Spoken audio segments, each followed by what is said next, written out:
All right, Edwin, I think we are ready to go. We'd like to welcome everyone to this meeting of the Neighborhood and Community Development Standing Committee. Public comment is welcome. Anyone wishing to speak on any item on the Standing Committee agenda may do so when that item is up for discussion. If you wish to speak, you would be recognized by myself and you would make your comments from the podium here in the middle of the room. For accurate recording and broadcast purposes, we ask that everyone present please speak as directly as possible into a microphone. Roll call, please. Roll call. Walters. Here. Regia. Here. Townsend.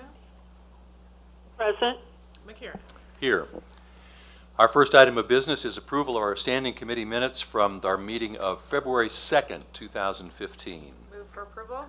Second. There's been a motion and a second to approve as submitted. All in favor say aye. Aye. All opposed say no. The minutes are approved as submitted, which brings us to our committee agenda. Item number 1 on the committee agenda are land bank applications as presented by Mr. Chris Slaughter.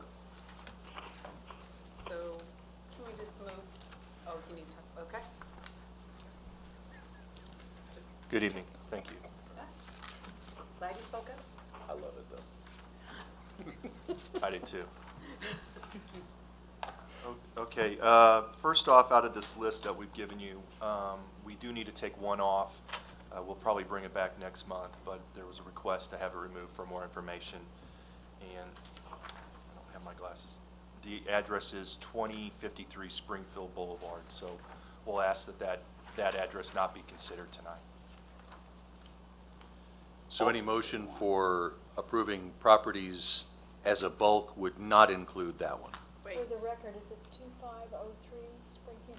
Yeah, because 2053 isn't on here. You're talking about 2503. I think so. Is that right?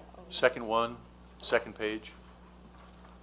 I have 2053 on Yeah. mine, Mine says 2503. but that, you're just talking about the agenda Yes. form, right? Not what's in your packet? Right. Correct.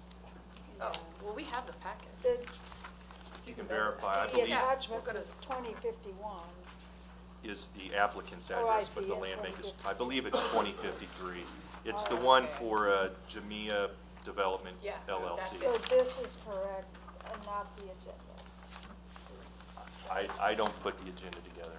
It is correct. It is, so the attachment that is headed Wyandotte County Land Bank applications lists this property address as 2053 Springfield Boulevard. So that is the one that's removed and will not be included in any votes tonight. Correct. Okay. Mr. Chairman, Yes, ma'am. which is the correct address? I see both. Is the address actually 2503 or is it 2053? No, the actual address is 2053, 2053. Okay, same on the application. Correct. I just had a question of something generally, if this would be appropriate to raise it, that Yes, has ma'am. to do with all of these. Go ahead. Thank you. I was just wondering, Mr. Slaughter, just as a matter of standard practice, is there any verification done by us, meaning the UG, that any of these LLCs or other corporations that may make applications are in good standing or even valid entities before the applications are passed on to the Land Bank Advisory Board? Can you explain what you mean by good standing? Are you inquiring about if they have a business license, or are we talking about registered with the state? More with the state. That was the reference I actually meant. That they are a corporation and currently in good standing, or that there is such a thing as the LLC that's presented. Generally, well, we don't get a lot of LLCs that are applying for properties, so probably moving forward, I agree, that's probably a good way to look. And that's part of the request of why we're going to pull it off tonight, is to vet it a little bit more. Again, a member of the advisory committee or advisory board thought that there should be a little bit more vetting, so that's why we're going to pull it off, and we'll bring it back probably at the next meeting. But I'll And look that would into apply that to any information of the LLCs. That would be our practice. It should be, yes. Okay, thank you.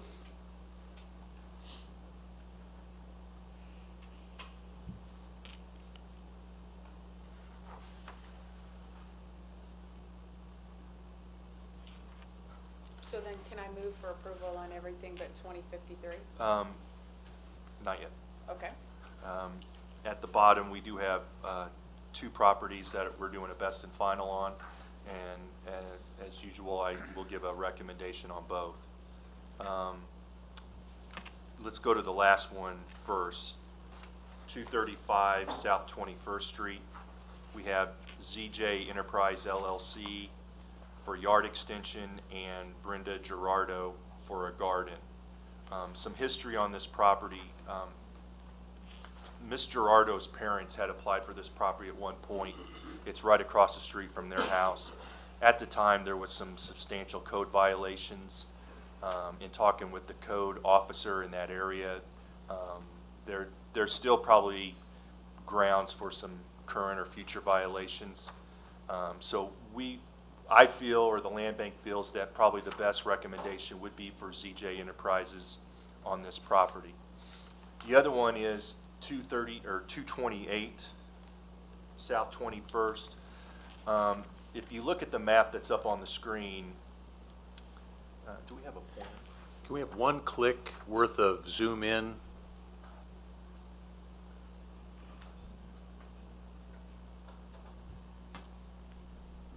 Pretty technical.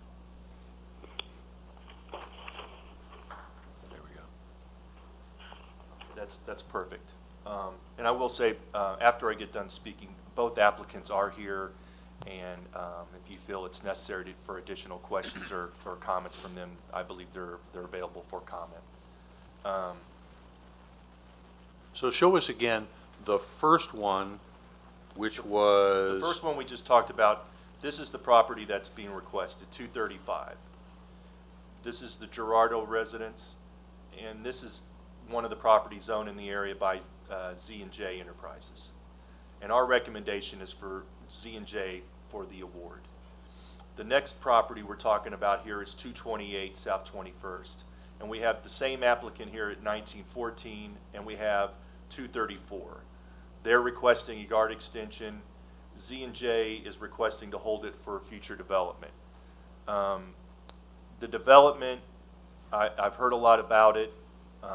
There's been discussions with other groups, departments within UG, but I also think we're still in some infancy stages that at this point I see more credence to turn around and award or make a recommendation to award this to the neighbor for yard extension. The neighbor, Mr. I believe it's Light, has no taxes that are owed, has no code violations that are outstanding.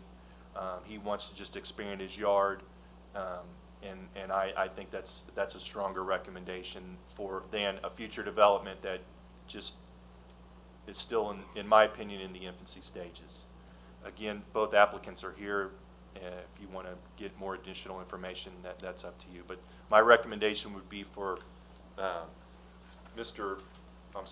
Litch for 2228 and Z&J Enterprise for 235 South 21st.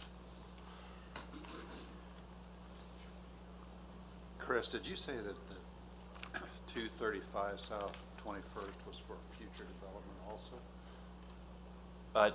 No, being the proximity to the 1914, I went ahead and listed that as a yard expansion. I mean, a lot of this is, this road comes to about right there and that's it. So a lot of this is just kind of rough terrain. And being that he's already the owner here, he's applied also in the packet for 1910, which we wish to move forward on. We just felt that he would probably be a better steward of the property. Again, this house here, there's been issues with codes. If you drive here off the highway, you'll see what I'm talking about. Various construction equipment and supplies that are highly visible from the highway. Again, in speaking with the code enforcement officer in that area, there has been issues in the past. And again, they're just wanting it as a garden. This is a pretty rocky, rough terrain. I think we're just gonna stand by our recommendation for ZJ. Thank you. Does ZJ Enterprise still want 235 if they're not gonna get 228? I believe yes, they want all three. I just feel that the best suit for 228 is gonna be the neighbor. Are you ready for a motion? At this point, would we want to hear from either of the applicants who are here? Let's do that. I believe we have two applicants who are here tonight. And if I could ask each of you, one by one, to come to the podium here in the middle of the room. If you just state your name and your city of residence for the record. And then, before we get to that, might I suggest we could take the first block down to these two best and finals, and we could approve those, get those out. We could have a motion on those, get those out of the way, and then just focus on these two best and finals. Then take each of them one by one, hear from whatever applicants are here, and move on those. Okay, this is the fourth time. Would you like me to make a motion? Yes, I would. Okay, so for the fourth time, I move to approve all of the applications minus 2053 Springfield and minus best and final. Second. So there's been a motion and a second to approve all of those land bank applications. Any further discussion on those? Hearing none, roll call, please. Roll call. Walters. Aye. Murgia. Aye. Townsend. Townsend. Aye. McKiernan. Aye. Thank you. Then that brings us down on this list of land bank applications to 228 South 21st as a best and final, and 235 as well. So on the property 228, which is the property on the west side of the street, correct?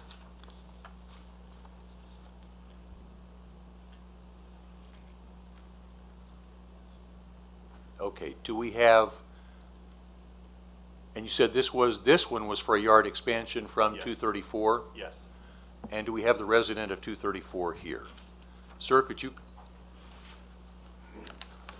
come on up to the podium and state your name and your city of residence for the record, and then just give us just a brief background on why you wish to acquire this property for a yard expansion. Okay, my name is Wade Litch. I live at 234 South 21st of Kansas City, Kansas. I do have the property that would be to the south. That property would be to my north. I've been in the neighborhood quite some time, and it's actually been a grandmother's house, and then I got it from her. So we've kind of been maintaining the property for some time, and we'd like to continue on with that and get the property awarded to us so we can. And Keep so it just going. a direct expansion of your yard northward onto Yes. the next lot. Yes, correct. And I plan on retiring in the home, so the taxes will be there every year until I, for the record. Always a good thing. Thank you, sir. Appreciate it Thank you. very much. And then we have the other applicant is here as well. And if you, again, could state your name and your city of residence for the record, and then just explain your application for 228. I'm Dean Zagorts. I'm one of the partners of ZJ Enterprises. My home address is 7425 Juniper in Prairie Village. We have already completed one redevelopment area next to City Park Drive, so we office at 361 City Park Drive. Let me just say, I think I have a few minutes. Let me just say something real quick. Number one, I'm a big fan of Mr. Litch. If this is what he wants to do, that's fine. If we purchase the property, I just want him to know that we wouldn't ask him to move. We wouldn't ask him to take anything off of it. It's just merely the start of the process for us. You know, development starts with an acquisition. It's a big leap of faith, and we're just trying to seize the moment. Where the delays that happen, they close the window of opportunity. I've met with David Haley, Pam Curtis, Mayor Holland is quite aware of what we're doing, Joe Reardon, ex-mayor, Maury Rhodes, obviously not the order of importance, right? Paul Soptic with the WCAC, very close with Marty Thinnis with CABA. He's really kind of spearheading this whole thing. And then I've been working with the Economic Development Group of Greg Kendall and Jay Matlack. We would not even be touching this if they hadn't added a mixed zoning, because we want to come in with some nice retail, some low-rise buildings that will have retail as well as office and apartment and condo, and then we want to do a high-density upscale apartment area combined with a regular workforce apartment area, kind of in the same area, so they're not set off. We're very aware of being correct, I think is the word, but you know, we all know that private land ownership is the biggest obstacle in planning implementation. Land assembly is seen as a tool, and that's to regulate prices and to implement the plan. The main advantages of the development actually takes place. And with this group behind me, we've been so politically correct that it's been very fun. We've gone through sewers. 60% of this group, this area does not even have infrastructure. It is a jungle. It's an elevation of over 120 feet difference where we're working on putting the road, and we want to put a nice face on this part of the county. This might not pertain to this piece, but I had the feeling I'm going to be in front of this group for quite some time, and I just want you to know that our intent is sincere, okay? The average house cost in this area is $40,000. There are 42 residences. There are 60 vacant lots. Again, the biggest problem we have is going to be the elevation differences, but we know how to handle that. So the people from sewers have given me words that I'm so happy that the word horizontal boring has come into play that I can't believe it, but we're going to go through this project and we look forward to it in the future. Again, with Mr. Litch, upstanding person, great guy. I know his lot. I know all these lots, and if he wants to purchase this and use it for side storage or whatever, then I'll withdraw. If he would like for me to purchase it and give him an agreement that until it comes time for this development to move, back into his neighborhood, then he is free to use it 100%. We won't touch a thing. Is there any discussion among the standing committee? Is there a motion? Move for approval on staff's recommendation. Second. So staff's recommendation is, restate that, please. For 228, our recommendation is for the owner at 234. And for 235, we are recommending the owner at 1914 Vermont. Which is the gentleman that just spoke. Correct. Okay. I believe it would be, picked the wrong time to break my reading glasses. For 228, we recommend for Mr. Litch, and for 235, ZJ Enterprises LLC. Do you want one or two motions on that? Do you want to move to accept both of staff's recommendations or simply one? Yeah, I move to accept both staff recommendations. That's what I seconded. Okay. So we have a motion and a second to accept staff recommendations on both best and finals. Is there any further discussion?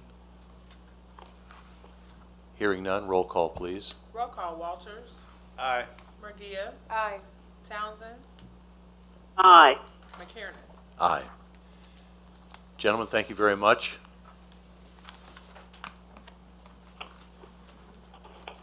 And unless I'm mistaken, that does take us to the end of item number 1 on our agenda. Mr. Slaughter has to put his glasses on. I have to take mine off to read, so now that I can actually look at the agenda. So now we're into the next section, which is measurable goals, and Mr. Ken Moore is here to follow up an item. We started some discussion last month about code violations and maybe looking at some renewed enforcement for serial or habitual violators. Mr. Moore had followed up on some of the items that we had discussed last month and just wanted to bring that information back to us. This is for information only. Further discussion. Thank you, Commissioners. At the last meeting, there was a request to bring some additional information about eminent domain and the reasons that the city could exercise their authority. And so I thought it would be good to just kind of give a background of how we got to the current state of the law.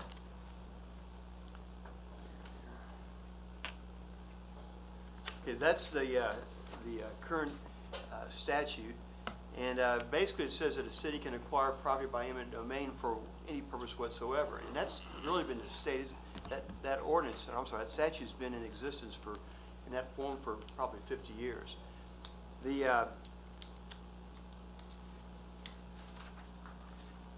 then in 2005, they had the Supreme Court had the Kelo case.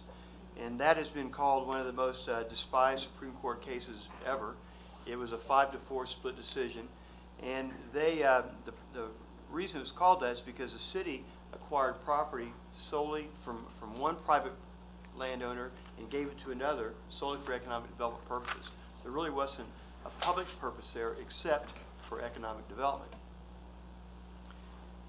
Now, the thing about that case is, as I showed you in that first statute, that's really the status of the law from forever. It just kind of made it very clear, and so it kind of resulted in a public uprising, if you will. So Kansas and 43 other states either adopted changes to their laws or their constitutions to restrict how a government can acquire property through eminent domain. And that 26501A is a new statute adopted in 2006. And it says that, and the key word there in that title is transfer to private entity. It prohibited the transfer from one private property owner to another private property owner. And then in paragraph B it says the taking of private property by eminent domain for the purpose of selling, leasing, or otherwise transferring is prohibited, except it has some exceptions. Now, when that statute came into effect on July 1 of 2007, as Commissioner McGee, you might remember, we had some action where we just under the deadline, and we acquired Indian Springs and Prescott Plaza and some other projects. And there is the exception. There are 6 exceptions listed, but I think the key one for the purpose of this group's discussion is that the unified government can acquire property if it's unsafe for occupation by humans under our building codes. And again, that is a situation where you can't acquire from one property owner to transfer to another private property owner. We've adopted the International Property Maintenance Code, Ordinance 8-24, and it really kind of defines and outlines what we consider unfit for human occupancy. Whether it's unsafe, it lacks maintenance and disrepair, infested, insanitary, have improper heating or ventilation, or other assistance or other equipment required by the code. So am I wrong, not to interrupt your presentation, and I'm really not trying to be a smart aleck here, but would I be right then to interpret it that we have a lot of property that fits that criteria in Wyandotte County? I would imagine so, yes. Okay. I think so. Just want to make sure I wasn't misinterpreting anything. Now, in our code, we have an unfit process where it's posted to have hearings. This is really the process used for demolition, but it's also a process used to get the property owner to make repairs to their property. This is separate from the municipal court prosecution. This is an administrative process to like I say, either get repairs or to give us authority to demolish the property. Ken, just from my understanding, so if a house is vacant and there's no electricity to it, that automatically fits that definition, does it not? It would. Thanks.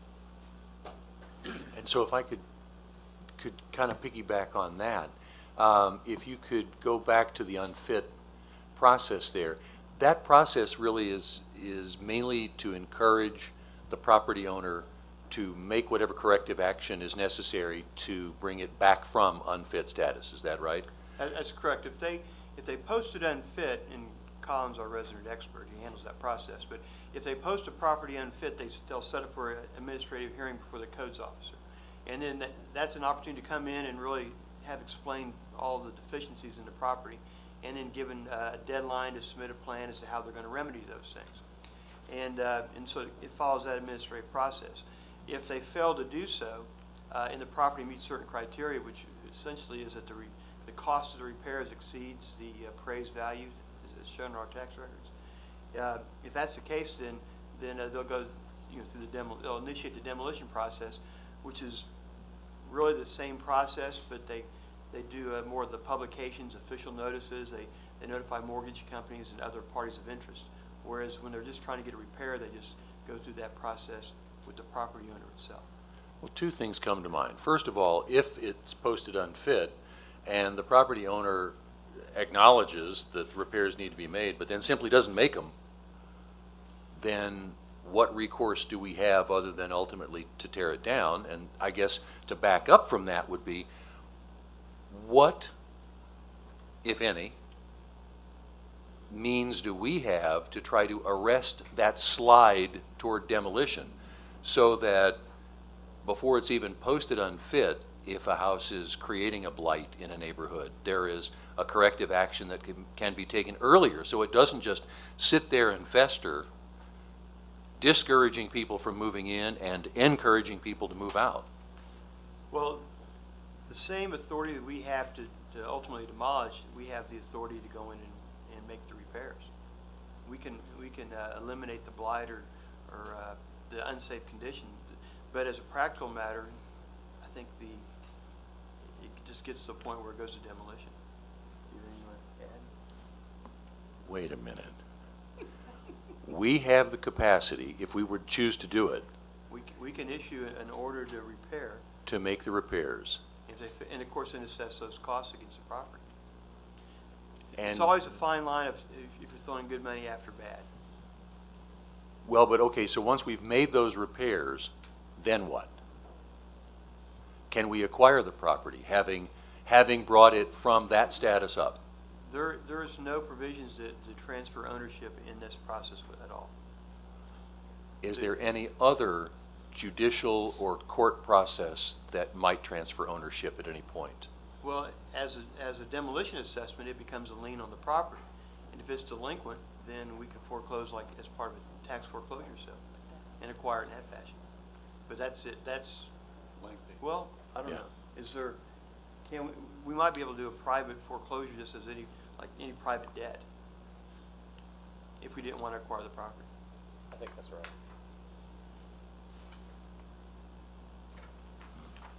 Okay. I mean, in my time here, I've never, or I shouldn't say never, because I think sometimes we'll do that to, isn't it the same authority we use to board structures up to secure them? It's pretty much under this authority. Okay. Thank you. Hey, Ken, can you give us, you don't have a timeline associated with that process? Can you flip back real quick? So there are statutory time frame. I know the next slide says in total, but I'm not talking about in total. I'm talking about if I have a house in my district where I want to track it from beginning to end through this unfit structures process, once a notice is issued, how long before it can go to demolition? 30 days, 60 days, 90 days? Well, for demolition, well, Once you notice it up, how many days do you have before I can tear it down? okay, we use this process in two ways. One is to get the owner to repair, and that is kind of more of an abbreviated process because we don't go through the title search, the publications, and that part.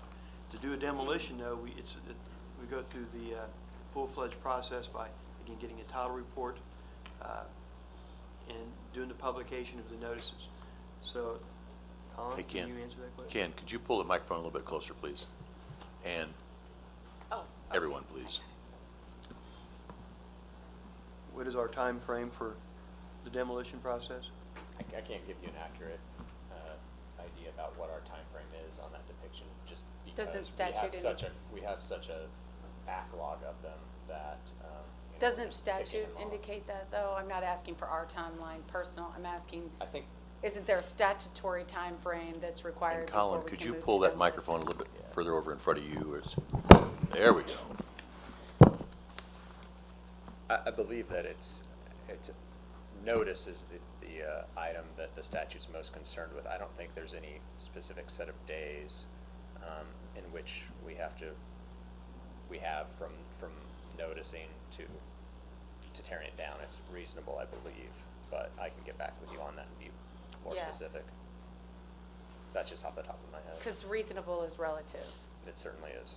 so I would be curious that the statute would probably, if you could tell me, the statute should indicate or define reasonable, if it's 14 days or 30 days. I know it does with a lot of our other notices, you know. And again, we're going forward on projects that we do have notice. So as far as people that we can't get a hold of, I think we have plenty of other ones to go after, I guess. is what I'm trying to So, say.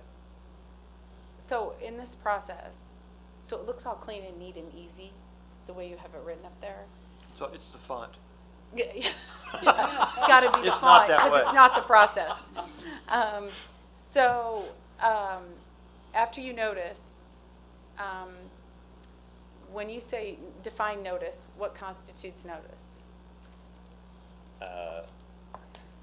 Hopefully, they've been in for the unfit hearing, and so we have lots of documentation that they're aware of the situation. But then we make an order to them that they need to get it.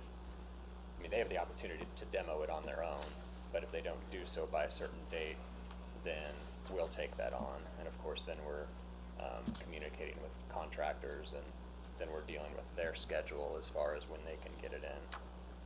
So, did that answer your question? The 8-451 on notice says that you provide them notice in writing and by publication of a hearing not less than 10 days, excuse me, no more than 30 days. So that's of the initial hearing. Why not more than 30? Because we go way longer than 30. I understand. No, I mean, this is for the initial hearing. But, I mean, the Oh, they notice- have to the be notice- heard in 30 days? Yes. And that's the ticket process? No? That's No, a this is notice comple- process? This is completely separate from municipal court.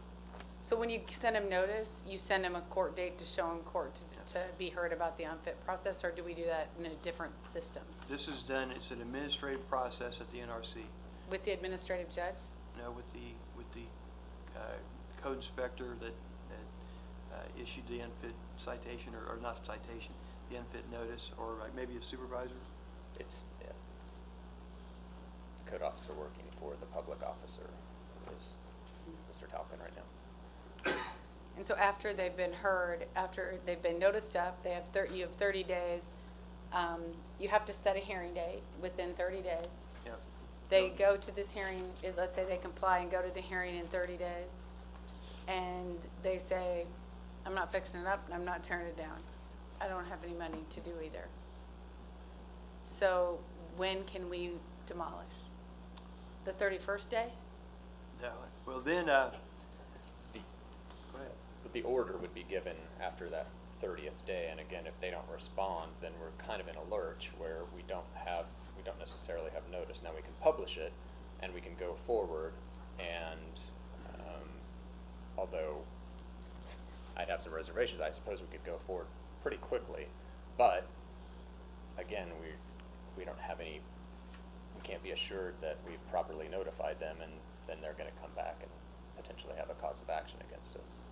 There is a 30-day appeal time also. Okay, So we will not take any action for that period of time. At the hearing, isn't a decision made and the owner notified of that decision at the hearing? Again, we're working at it from, here are the repairs you need to have made, unless, as Ken was saying, the cost for the repairs exceeds 100% of the appraised value. And then at that point, then the officer or the demolition coordinator, I suppose, would be saying, that's it, we're gonna demo this, you need to, or, pardon me, you need to have this demolished within this certain time frame. If you don't, then we're going to go forward. We also, at that time, also often provide a form where they can kind of waive their rights and accept that we're gonna demolish it and assess the value to the property, and that happens fairly frequently. Okay, so, sorry to belabor this, but for me, this process is important, and I did not get this presentation in my packet. Can I have this? Sure. Okay. All of us, please. Thank you. So I'm better with scenarios than just ambiguous process, okay? So you've sent me a notice. I'm the property owner. You sent me a notice. I got a letter in the mail, and I've got an administrative hearing date, okay? I show up to that administrative hearing. At that hearing, it's simply to provide me with an order to repair, remove, or demolish my property. You're ordering me to repair, remove, or demolish. One of those things, correct? That's the order that you're Right. talking about. Okay, so now I have my order and I have to do one of those things. And that order, in that order, it will specify how many days I have to do one of those three things, correct? Yes. And is there a statutory time frame? No, that's really up to the codes officer determining, you know, on the representations of who they're dealing with. When can you have this done by? Can At least we that's how make- it works So, practically. local government, could we set a policy directing our administrative officer to give everyone the same amount of time? I suppose so. Okay. Do you think that would be helpful in lawsuits? Because I just know we try to be really flexible, and oftentimes that works against us. Jim gets 30 days, or Jim gets, 60 days to fix up his property. I get 30 days. So when it's sort of just out there like that, it seems to bring up questions. I think it cuts both ways. I mean, it's nice to be able to tell the judge, like, all we asked them to do was this, and, think about it, it practically should have only taken this period of time, but we gave them this and this and this, and then finally we put the hammer down. So, I mean, that looks good as far as the judge is concerned. If it goes to court, what court does it go to? It goes across the street to To district court. our district court? Right. In our county? In our county. Okay. Okay, so the notice is to appear. The order is to do one of those things, and you gave them 60 days, and they don't do it. So on the 61st day, does section 8-453 allow you to demolish the structure? Repair, remove, or demolish the structure? And they failed to file the appeal. Yes. Then at that point, yes, I believe it would. And again, I'm sorry, I haven't really thought about it in these terms because of the stack of these that are on the demolition coordinator's desk. And how much is the stack? How many? I can't answer that, I have no idea. I would feel safe saying it's a stack, though. Like 100 or 1,000? I'm gonna say hundreds, but 1,000, I don't know. I'm sorry. Okay. But realistically, and it's not the focus of this particular presentation, but realistically, any structure that gets to the unfit process has been in the system for a while. And that kind of goes back to some of my frustration, continuing frustration is, it's not the first time we've ever seen a property when it shows up for this unfit hearing. There have undoubtedly been, or I would guess there have been, code violations, previous notices, previous attempts to have someone comply. And that's what I would really like is stop the slide toward unfit so that we arrest the process before it ever gets up to this notice. But once it gets here, accelerate the process. So can you explain to me what emergency action and waivers are?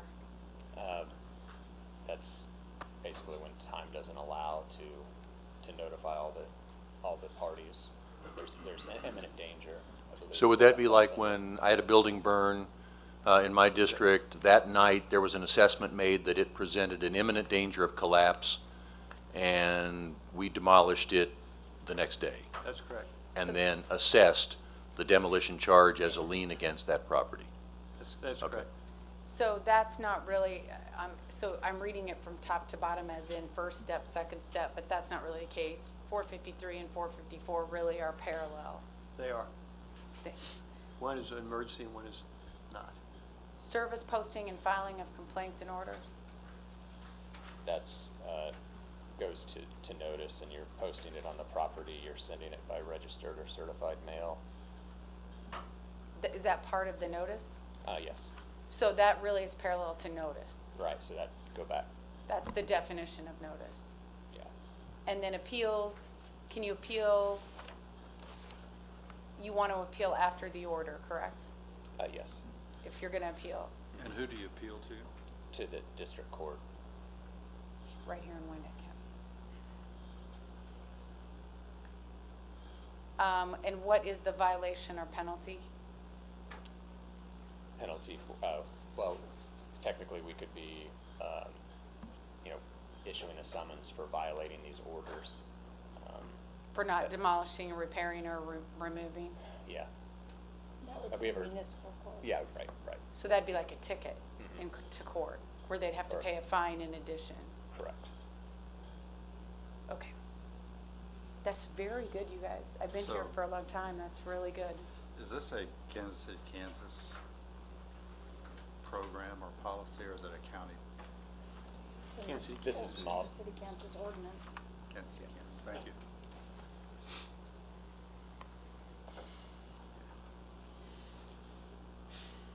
And then that's the eminent domain condemnation process. And a lot of that is really governed by the notice periods you have to give before any of the court hearings. It has to be published in mail, so it's hard to reduce it below that And 5-month period. this is all state law.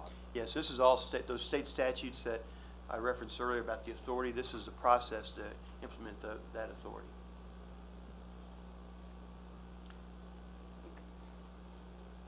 Okay, so this is a little harder because it's a little more information at one time, but, so the second one, adopting resolution declaring legal authority and purpose. What's the legal authority and purpose? Well, anything in that statute. I mean, we have a general authority for any public purpose. Later tonight, on your next committee agenda, you have one for a sewer repair, and it's for that public purpose. And Do you have a legal definition of public purpose? it's had outlined in the statutes earlier. For a public purpose, it's primarily used for as long as the government retains that interest in the property. It's for any infrastructure improvement, things of that nature. And then you have those 6 exceptions, and the unsafe or unfit structure is one of those exceptions.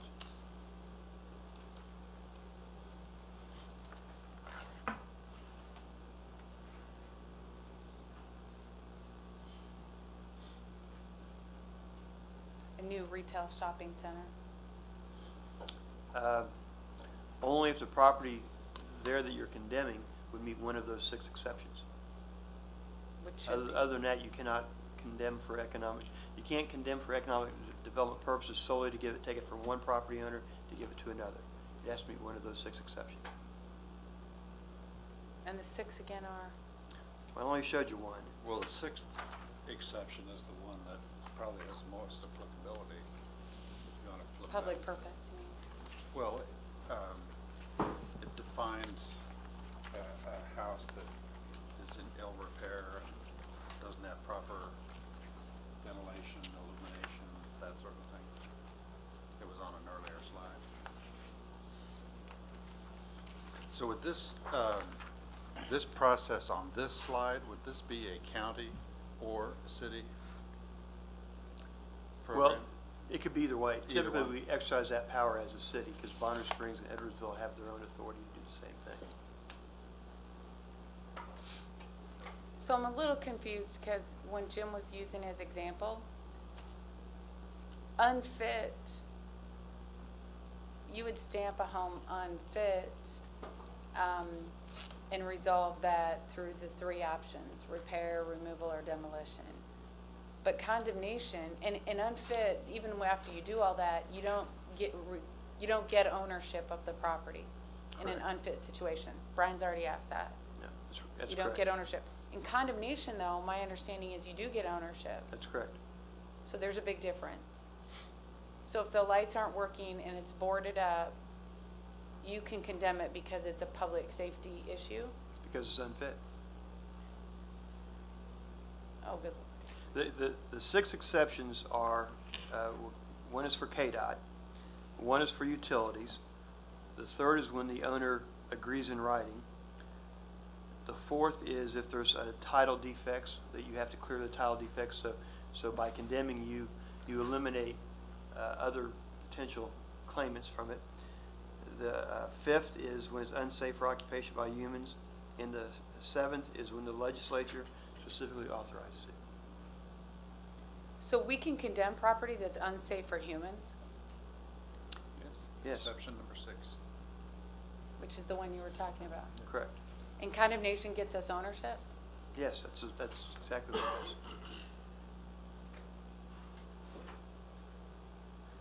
So Commissioner McKiernan's been asking this question for a long time. He just asked it again, unless I'm missing something. He just said, we have lots of property that is, for example, in his district that's boarded up, and maybe it's not too far gone, but there's a party that's interested in it. Why can't we condemn that because it's unsafe, fix it up, and then give it to someone else? We can't.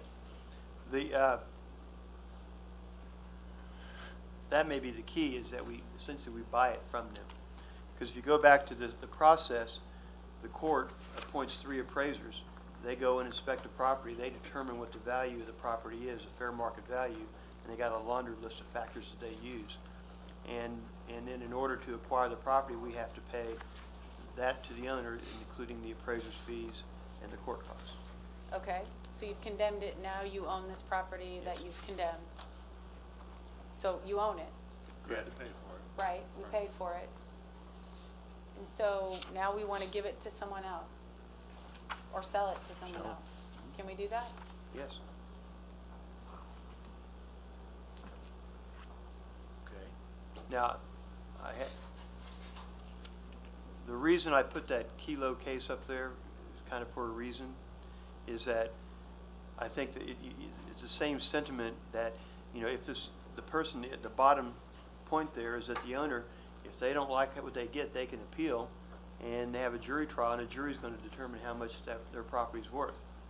And I think that, I guess on one hand, you have a property owner who says, I didn't take care of it, but on the other hand, it's the government taking property from one property owner to give it to another, which is not really, the courts and I think the legislatures aren't very keen on that idea. So the you'd same be- person, it's really just a question, probably more your opinion. So the same person that doesn't have the money to fix up their property, that it's so bad that we have to board it up, is gonna have money to sue us and take us to court. Well, it depends on the award, of course, because the other thing is if they win, we pay their attorney's fees. If they get more than was awarded, so the $1 more thing, we pay their attorney's fees. But we're filing a lawsuit though, on condemnation, right? Well, we file a condemnation, and if they don't like the award, they file a separate appeal. And then they're entitled, if they get more than the award, they're entitled to attorney's fees. But that's no different than the process we've always followed with condemnation. Correct. But best if you can negotiate a price and get everybody in agreement rather than having conflict. Well, that's what we did in 2007 with Indian Springs and 18th and I-70. Right, so I- nothing's really any different in my mind. No, no, you're right. The only difference, if you will, is I guess the money was budgeted for those purposes, and we knew. Yeah, but it was that's, there. okay. But if we chose to budget money again for similar purposes, it would seem that we still have the legal capacity under a certain set of circumstances, to do what we've done before. Correct. We've just been asking that, I've been asking that question for 8 years. And what I've been told since I came on in 2007 is that the action taken by the state legislature in 2007 prohibited us from doing condemnation. Not that it's a budgetary issue, it's a condemnation issue. And it really isn't, because exactly the definition that Brian has now been talking about for 4 years is the same issue, that we have a public safety issue with blocks and blocks of blight and dilapidation. Property that may be structurally unsound, at minimum vacant and boarded up. And we've been told repeatedly that we could not condemn because it didn't meet the condemnation statute. But that's not true. What really is the truth is we just have to make a good case in court during the condemnation hearing about why this property is a public safety issue. That is unfit, correct. It's unfit. I really appreciate this discussion, because now I've got a lot to think about, because it would appear that we have a tool we may not have been leveraging as fully as we could have up to this point. May I muddy the water just a little bit more? Oh, please do. Well, what I'd like you to do is, if you wouldn't mind, I'd love to learn a little bit more about the process, and I keep picking on Baltimore because I have read about their process of receivership. That is a judicial decision to award control, but at first not the deed, and then later the deed, to someone other than the owner, because the property is abandoned and creating a blight in that neighborhood, and they have definitions that go with those. Now, it's my understanding that a third party not-for-profit can make the petition to the court, In Kansas, correct, yeah. but the government cannot make petition to the court. Is that correct? That's correct, So, as it stands now. and That, I would love to learn a little bit more about the private third-party not-for-profit versus the government in terms of what the procedures are and what the differences in the procedures are for the receivership process, which ultimately gets us to the same place, which is a house that's sliding toward demolition that gets stopped, rehabilitated, and re-inhabited. I would love to kind of get a little bit more about that as well, because I think that's another tool that we potentially have that we may not fully understand and be fully leveraging. Well, it certainly addresses the house that is abandoned, but is in the process of, or the thinking that we have to wait 3 years as to get it in the And tax sale. boy, and I could, if I so chose, I could rattle off several addresses of houses that do not yet fit our eligibility for tax sale, and yet Are unfit. are unfit. Well, yes, they're posted, Yeah. but they do not yet fit. And that's been part of my frustration is, what do you mean I have to wait another year to take action on this house, which is a danger to the neighborhood?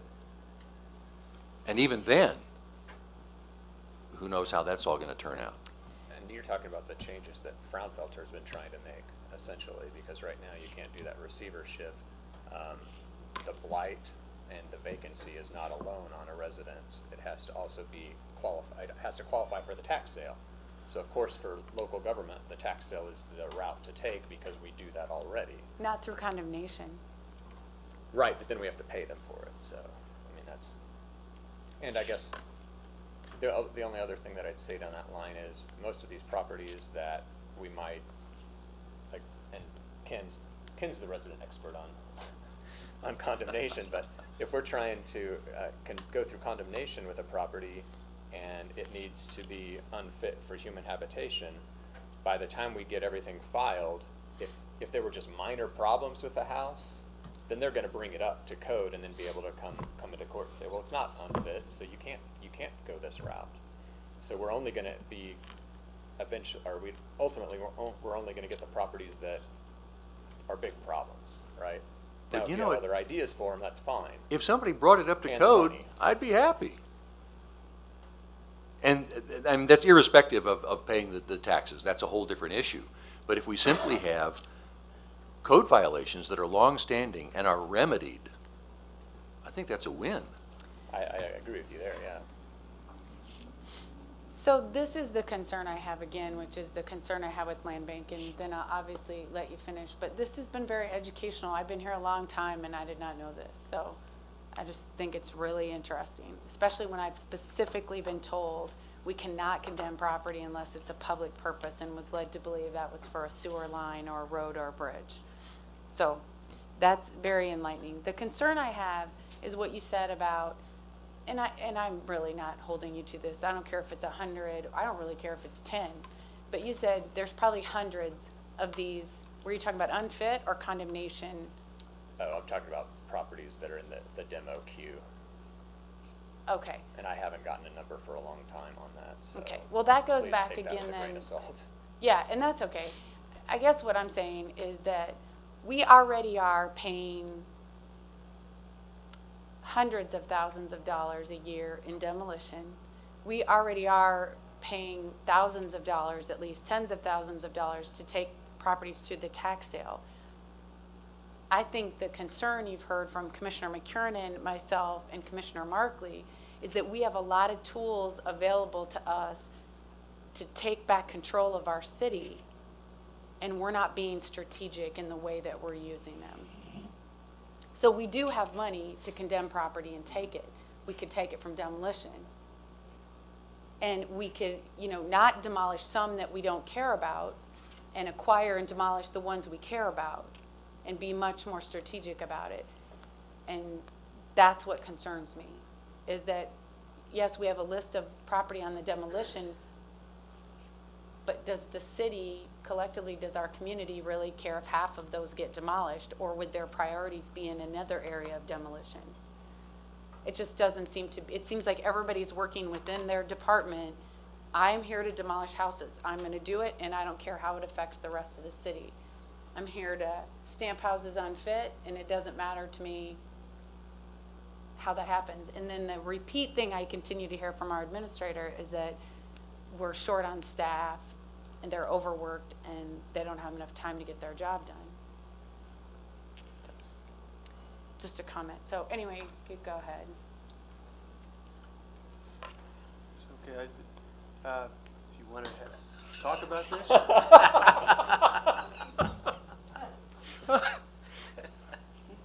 I'd just like a copy of it in writing, and all the I'll email it to detail, you. all the extra definitions that you gave me. It doesn't have to be neat or anything. If you could just send it to me, even highlighting what you read, that would be great. I'd just love to have it in a file.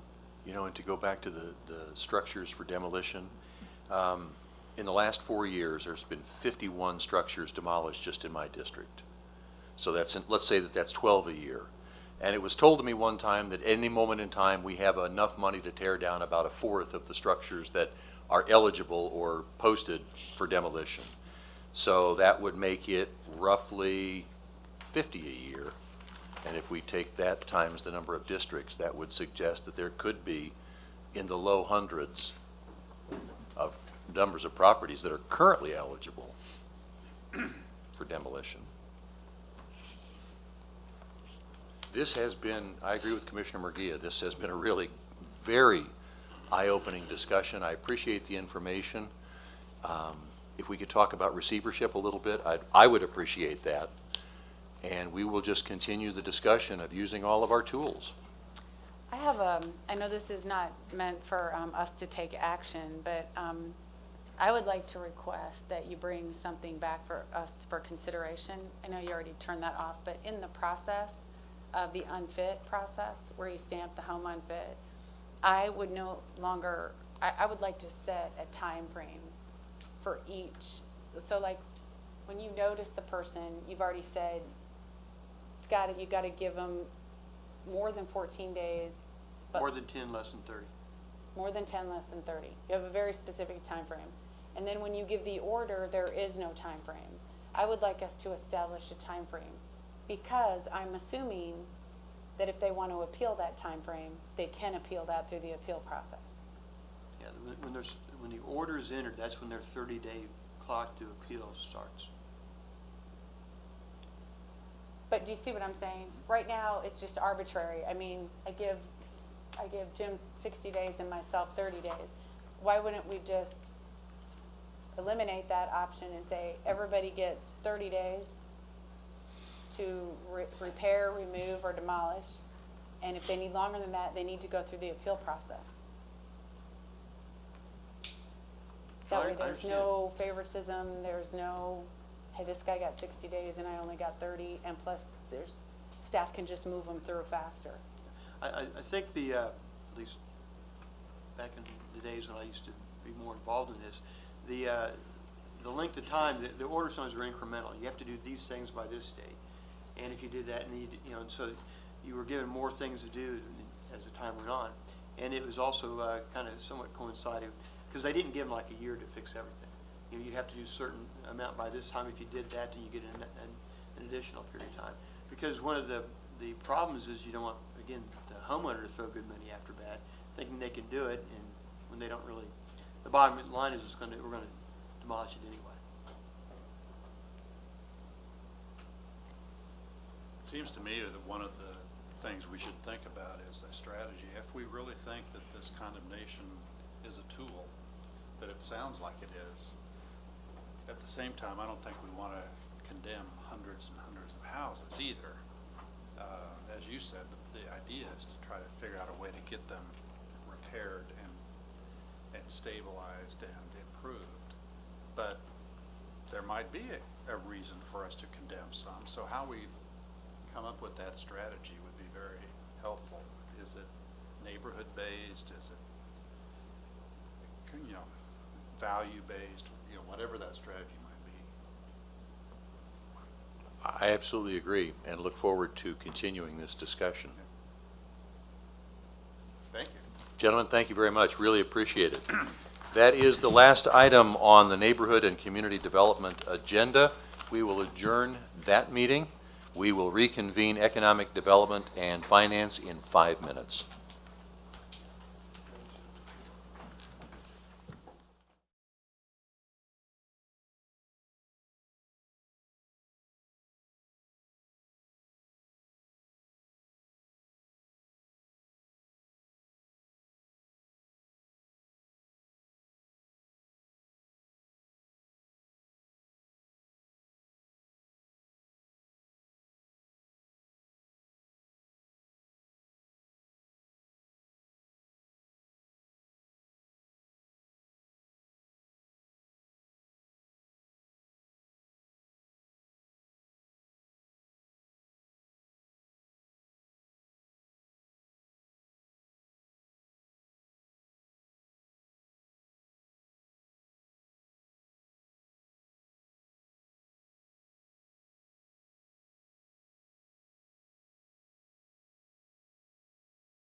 Ready to reconvene.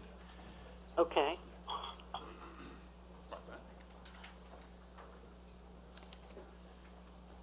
All right, we will go ahead and then welcome everyone to this meeting of the Economic Development and Finance Standing Committee. Public comment is welcome. Anyone wishing to speak on any item on the Standing Committee agenda may do so when that item is up for discussion. If you wish to make a comment, you'd be recognized by myself and come to the podium in the middle of the room to make that comment.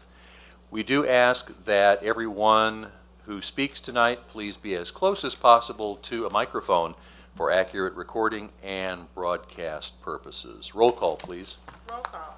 Alvey. Walters. Here. Regia. Here. Townsend. Present. McCarran. Here. Our first item of business is approval of our minutes from our February 2nd, 2015 meeting. Move for approval? Second. There's been a motion and a second to approve those minutes as submitted. All in favor, say aye. Aye. All opposed, say no. Those minutes are approved as submitted, which takes us to our committee agenda. Item number 1 on our committee agenda is a resolution amending the UG's Master Equipment Lease Purchase Agreement. And I do believe we have Ms. Johnsher with us tonight. Yes. Good evening, Commissioners. This is an amendment to our master lease agreement with Bank of America Public Capital Corp. The master lease agreement is used to finance all of our equipment that we budgeted as lease finance.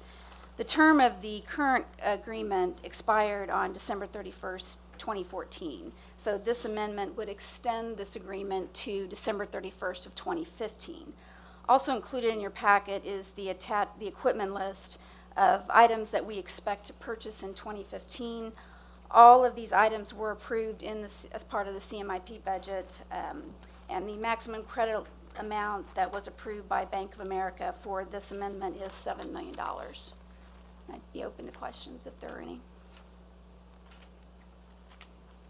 Move for approval? Second. There's been a motion and a second to approve as submitted. Any further discussion? Hearing none, roll call, please. Roll call. Walters. Aye. Regia. Aye. Townsend. Aye. McCarran. Aye. Thank you very much. Item number 2 is a resolution authorizing the sale of UG-owned property at 1207 and 1217 North 5th Street. Mr. Brockman. Good evening, Commissioners. First, I want to introduce Dan Carr. He, standing back there, he owns the property that we're discussing tonight, and he's available for questions if you have any.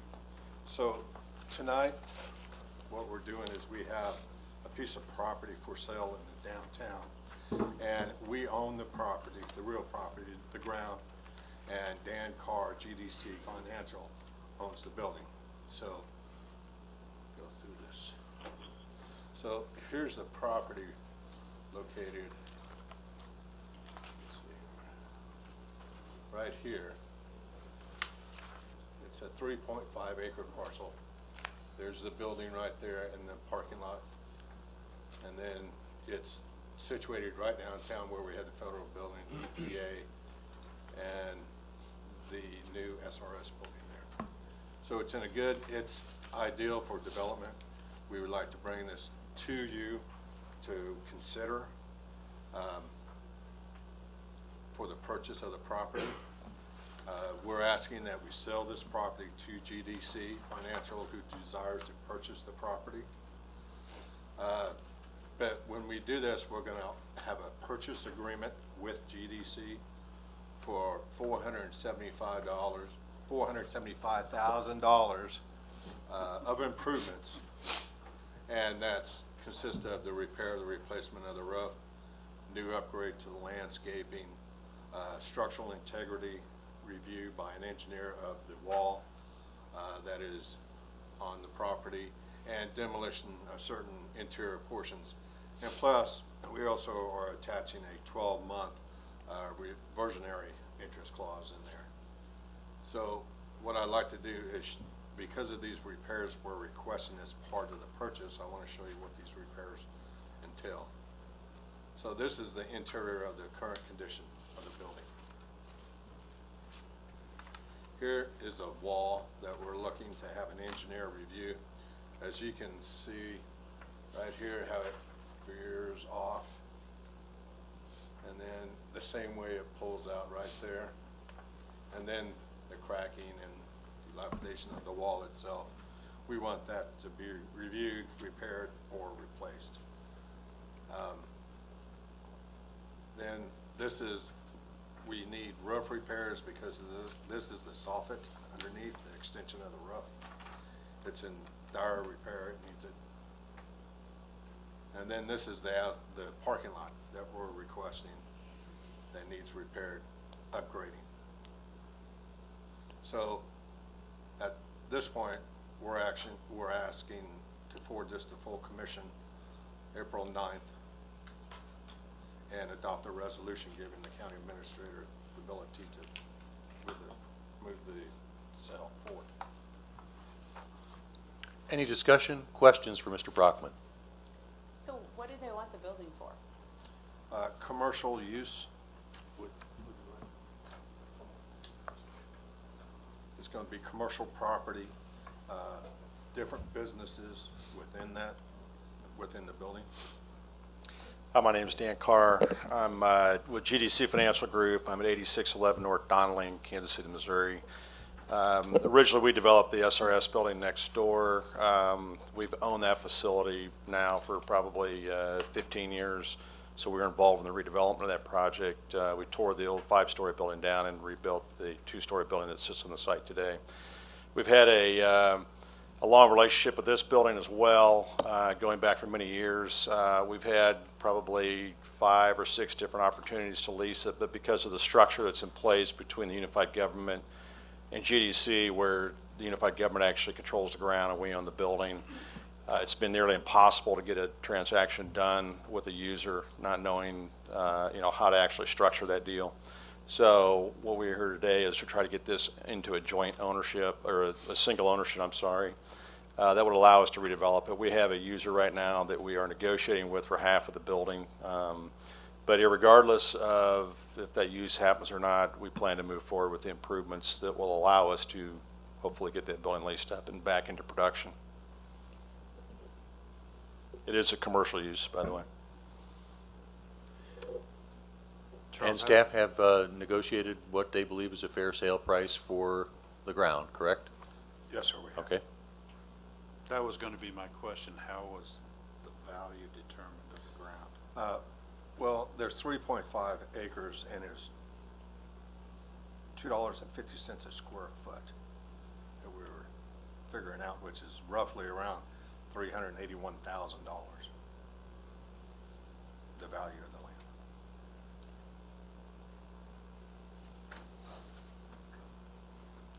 So this might be a dumb question, I'm not sure I understand.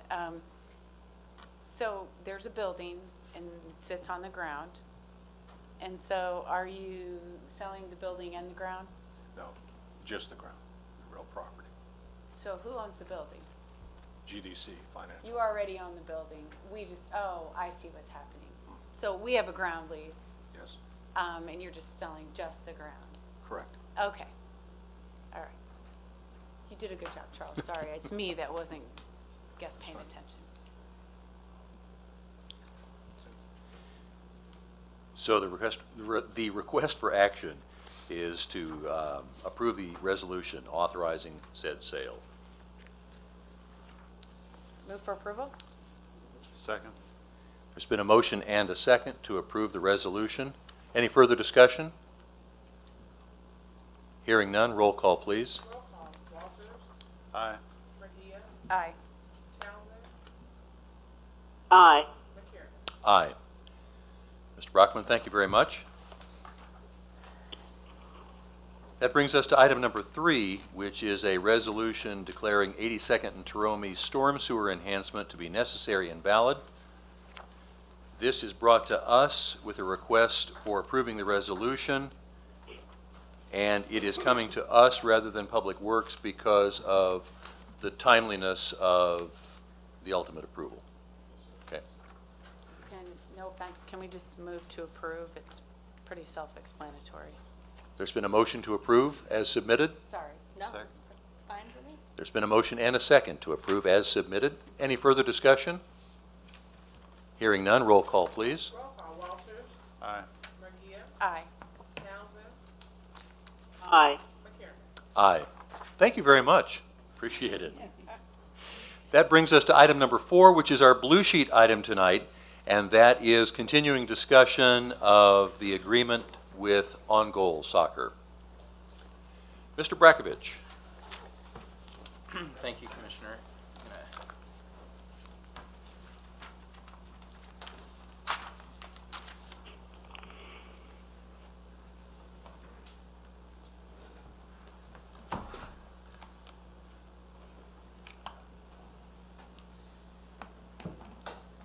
Thank you. And Commissioner Townsend, just for your information, Mr. Brakovich has a paper copy of the updated agreement, and I would assume that you would be able then to find this in your mailbox on the 9th floor. Is that correct? That's where these are going to go? Yes. Perfect, thank you. Okay, thank you. We will also send it out electronically and get it to all commissioners here tomorrow. Beautiful, thank you. You want us to read all this real quick? That's right. Yeah. Done. Take a few minutes and look it over. Yeah. So Mr. Brakovich is going to do us the favor of hitting the highlights That's of right. this updated agreement. That's right. So in the packet, and again, my apologies to the earth for having to do so many paper copies, but in the packet, you should have an executive summary, and then the First Amendment to the venture agreement, and the actual development agreement itself. So we have a quick presentation that'll probably look very familiar to you from the last ED&F meeting. Again, just highlighting the existing STAR district, the purple 40 acres in the middle of the screen, as well as the 130-acre Spear site to the right. Those are the two properties that are in play for this development.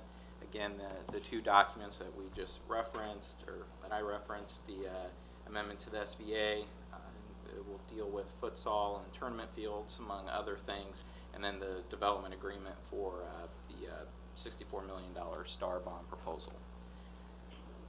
Again, a couple of quick slides just to point out again where the property is, the Spear site being put into play for the tournament fields. Rob, I don't know if anything's really changed with these since the last time we talked. No, nothing's changed. Same thing for U.S. Soccer on the 40-acre site. And then getting into the SVA. So this was a slide you saw last time. The futsal, identifying the courts. So any existing double tennis court will be converted into 2 futsal courts. And then we have the right within the agreement for any park that has a single tennis court. If we provide the secondary base, Rob's group would agree to put in a second futsal court there as well. The tournament fields, again, 12 field total for the venue. At least 8 of those fields will be at the Spear site. If they choose to only build 8 there, the other 4 would be with the National Training Center site on the Schlitterbahn lease property.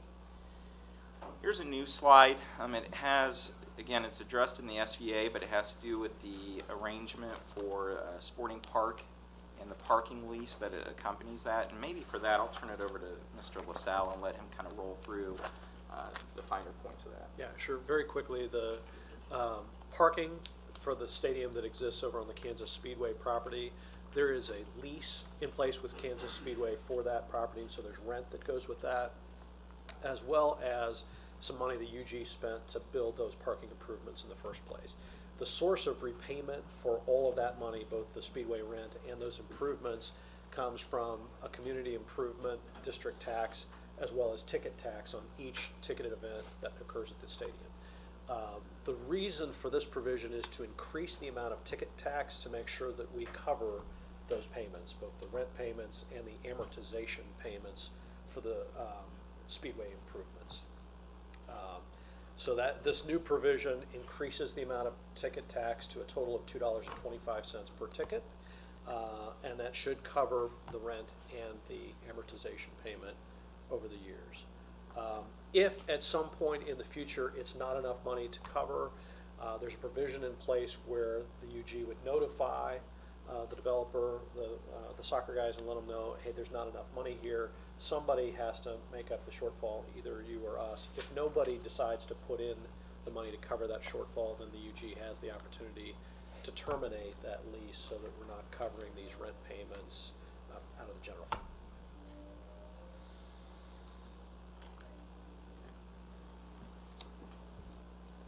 And then moving into the development agreement, again, same slide we used earlier this month. The National Training Center will be comprised of a 100,000 square foot facility or facilities. It's still under design. It does have indoor and outdoor components to it. And again, the local benefit provision talked about giving some sort of preferential treatment to Wyandotte County groups, local groups, and then a specific provision for UG parks and rec use. Does anybody need any further clarification on what that looks like? Okay. And then again, as we mentioned, it's a $64 million star bond deal. Try to give you some of the bigger pieces that are included as part of that total. The NTC at $26 million, tournament field $17.5, land acquisition, and then the parking component of it. So under this agreement, there's a proposal from the On-Goal group to consider grass parking as part of the tournament field structure. And so from a staff point, we're willing to review that. If there comes the time where that needs to be some sort of improved surface, there is, under the agreement, a provision that would make $1 million from the Star Bond financing available to make that improvement. And that's something we've discussed with what their parking goals are and how that translates to spaces on a per field basis, and make sure that we're creating enough spaces so that we don't have a situation where parking is at some sort of premium for the tournament fields. Radius restriction, this is, again, it's 500 miles. It actually applies to the coaching and training component associated with the national training facility as well as U.S. Soccer, and just put some provisions in place that would prevent a similar facility to be built within that radius restriction. I just want to clarify on the parking that George spoke about, that $1 million, that actually will go over into some type of escrow account or whatever we hold the financing and sit there. If we do not use it, then it would be, well, the first use would go back to just pay back bonds, unless we were to come back and identify some other funding source, but that wouldn't just be approved by the contract. It would first be noted just to pay back bonds. One other point on the parking, just so it's in the document, but there's a significant amount of traditional curb and gutter, asphalt type parking. The idea here is that what we've proposed for a portion of the parking are asphalt drives with grass parking. Part of that is that the parking lots aren't going to be full all the time, and so we don't necessarily want a bunch of asphalt just sitting out there.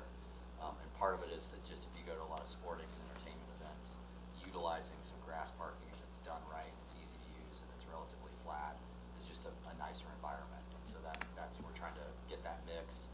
And obviously the provision is if in the future the UG's not happy with that, there's an ability to further improve it.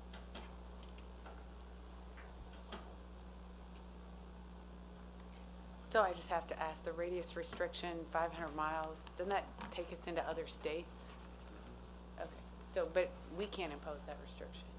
Well, the restriction is on soccer and U.S. Soccer. Oh, it's their. So it's what they did. If some other company did something, there wouldn't be any issue with Okay, it. But that's their own internal restriction yeah. within 500 miles, okay. Then as a follow-up to the meeting earlier this month, there were a couple of the commissioners had some questions about, well, are we evaluating this as a return on investment for the local sales tax dollars pledged, or any local revenue pledged to the project? And so, you know, trying to focus on what is the pledge, what's the level of investment, and what kind of return can we expect. Just wanted to note a few things, or a couple of things. The local revenue pledge is estimated at that $31 to $42 million amount up to a 17-year period. And so that was actually from one of the underwriters' responses to the RFP we put out to actually do the underwriting for this bond issuance. On the flip side of that, what's the impact to the community? So new local sales tax generated are estimated at $65 million over 30 years, and that comes directly from CSL. They actually did 3 studies, or 2 studies and an update in 2014, and this comes from the 2014 update. And again, both of those are just dealing with sales tax revenue. So we're not sure on this project if there is going to be a component of it that would generate property tax. If there is, that would be obviously in addition to these numbers. But we thought this was important information to come back to this committee and share. That concludes the presentation we have for tonight. I know we kind of rolled through this quickly. I think the goal was to get these documents before you as far in advance of the April 9th full commission meeting as we could. We're available to answer any questions right now or any questions you might have leading up to that meeting as well.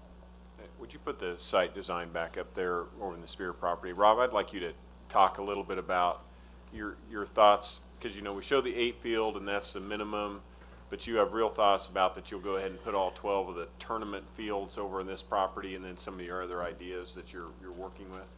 Yeah, you know, I think the main thing we want to do is obviously just maximize the utilization of whatever we built, whatever we wind up building. And so one of the things that we've started talking about is, does it make sense to also put potentially the indoor soccer field over on this site as well? Just because we would have the parking, it's something that we believe is going to be highly utilized by youth, probably as much or more than it will be by U.S. Soccer directly. So that's just one thing we posed. If that's something that you have a negative reaction to, it's not a big issue to us. We'll keep it over on the primary U.S. Soccer site. But, you know, as we're doing the exploration, we just want to make sure that we're putting these things, you know, in different places that allow them to be optimized. I understand. He's not talking about the training facility. This is just the indoor soccer field. Just the indoor soccer field component of it, itself, yeah. That could get moved over to this site. And so the document allows for that flexibility to work with it. Yeah, and I think one of the other things that we brought up is, in addition to that, if we would see enough supply, enough demand out there, it may make sense for us to build a second indoor facility out here. So we've requested the right to build a second indoor facility out on site if we saw the need to do so. Any other questions or discussion about anything we've discussed so far tonight?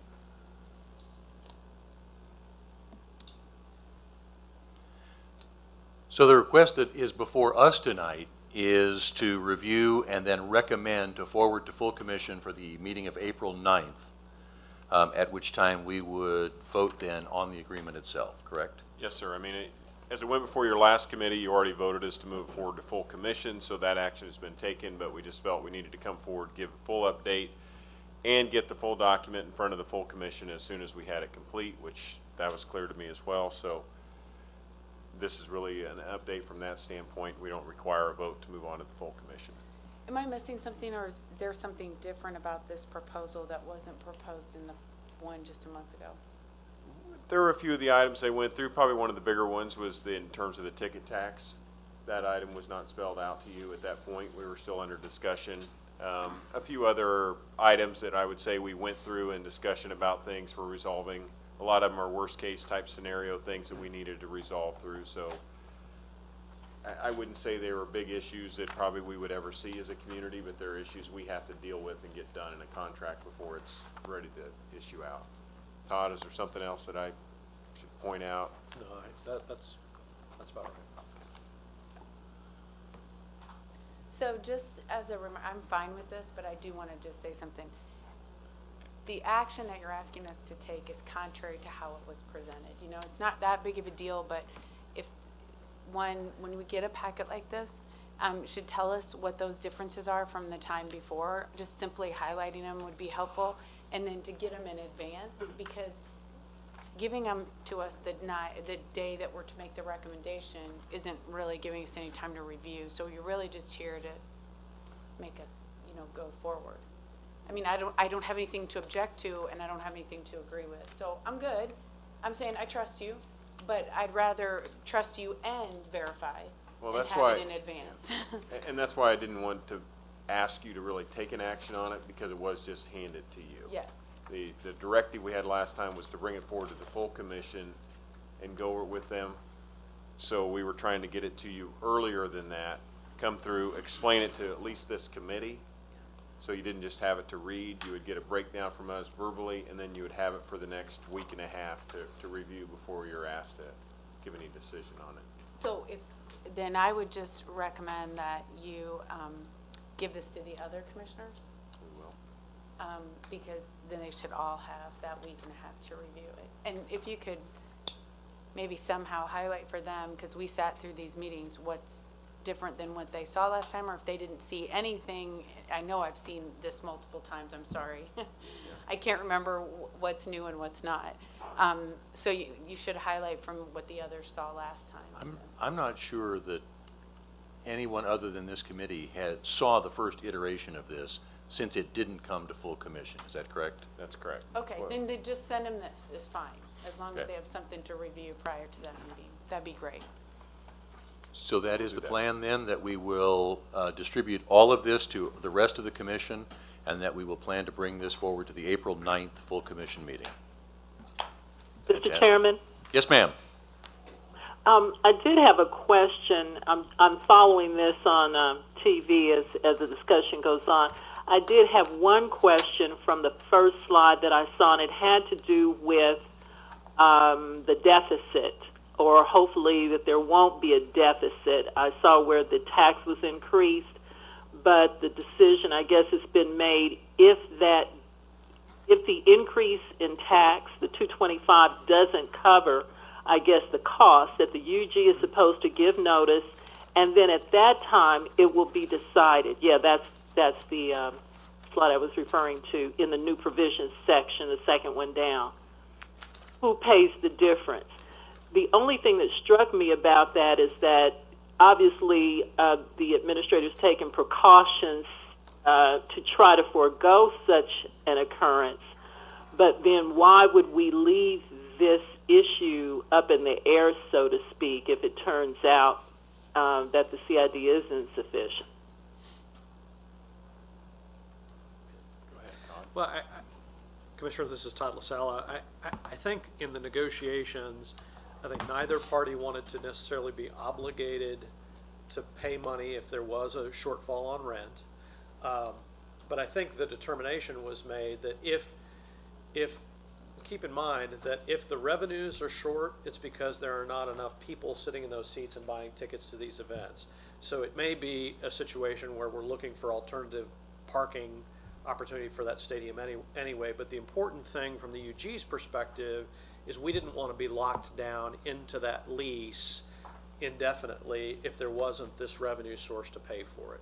So really that provision is about being able to say to the developer, hey, there's not enough money here, do you want to put in and cover this shortfall? And if they don't, our opportunity at that point is to shut down that lease, terminate that lease, and not be in the stadium parking business anymore, in which case the developer will have to figure out the parking solutions on their own without regard to this speedway parking. Do you want to add to that? Okay, thank you. I know I have some more questions, but I just can't formulate them now. But I thought that was a big issue that was addressed, so I was a bit surprised that that still may be out there on the horizon. But if we have additional questions, as any of us look through this, would they be best addressed to the administrator, to Mr. Brakovic, or? Commissioner, if you want to, I mean, you can do either. If you want to direct them to me, and then I'll either respond to them as I know, or I'll have Mr. Brakovich or Mr. LaSalle get a response back to you. All right, thank you very much. And please, I welcome you to submit any of those questions you have in advance of the meeting so we can try to clarify anything that we don't feel like we've done so tonight. Thank you. Any other discussion or questions On this topic. on this topic? Thank you.